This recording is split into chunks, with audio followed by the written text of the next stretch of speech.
This is the Arrowhead Brass PK8012 stem assembly for the Arrowhead Brass 450 series faucet.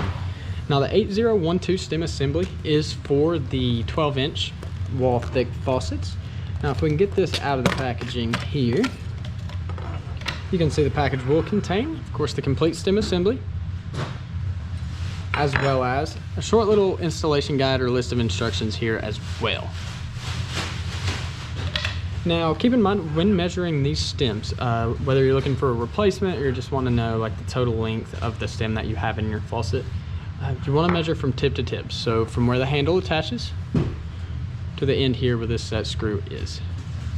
So if we get this roller here and lay it right here beside it, line it up with the end there, you can see this one measures right at about 16 inches.